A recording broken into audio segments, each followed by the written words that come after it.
From the studios of Books in Motion, this is Ben Mclean, reading The Homefront Murders, Book 5 of the Sheriff Charles Matthews Mystery Series by D.R. Meredith. Now let's begin with a foreword from the author. Foreword. This is a later snapshot of Crawford County and Sheriff Charles Matthews, and time and the progress that always accompanies it have brought a few changes. For the first time, Sheriff Matthews mentions DNA testing, although such testing would take months. Even the police department is contemplating change in the form of replacing its familiar Stetsons with gimme hats, a change that left Meanie Higgins so distraught. Contrasted to present-day Crawford County are the many flashbacks to Crawford County during World War II. The picture of the Homefront is derived from many trips to the Panhandle Plains Museum and its wonderful exhibit on that subject. It's amazing what vivid pictures old newspapers evoke, both of physical details pertaining to a particular time and also of the attitudes of the civilians. I assure you that there was nothing mealy-mouthed or politically correct about the headlines and feature articles of that day. Germans were regularly referred to as Krauts, and Japanese as nips.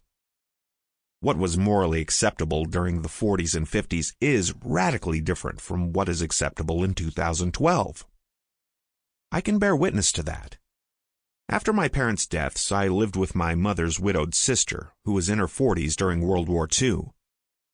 Believe me, I heard enough about how good girls behaved to fill a book 1,000 pages long. I spent my teen years in a rebellious frame of mind, even if I didn't act out, I believe the term is.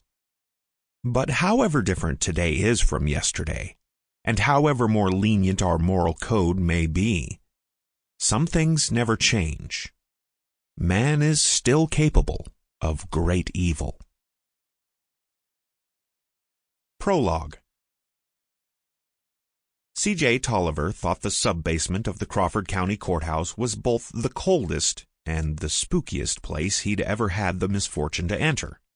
Of course, it was New Year's Eve, and in the Texas Panhandle that more than likely meant it was colder than a well-digger's butt in the Klondike. Some years December was downright balmy, but this wasn't one of those years. C.J. supposed he ought to be grateful that he had a contracting job that kept him inside, out of the blustery wind that sent the chill factor below zero, and never mind that the thermometer actually registered 25 degrees. The actual temperature never meant much in the Panhandle in the winter when the wind was blowing. And the wind mostly always blew.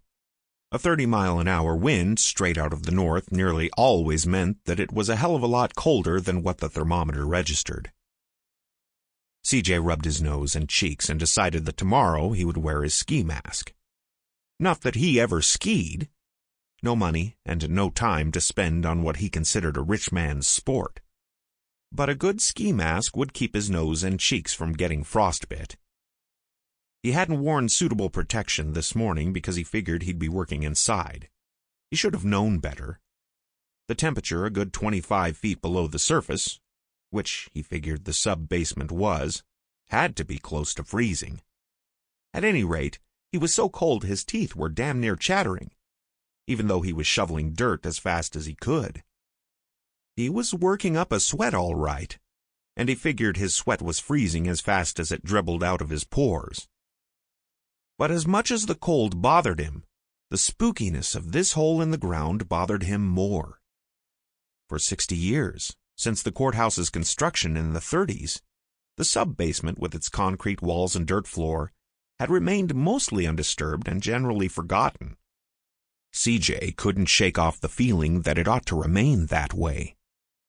Maybe the shivers that ran up his spine weren't entirely due to the cold.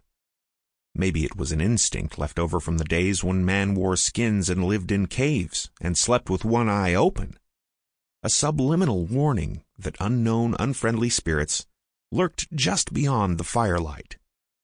Maybe whatever it was that dried his mouth and sent chills up and down his back and danced just outside his range of vision ought to be left alone to sleep another.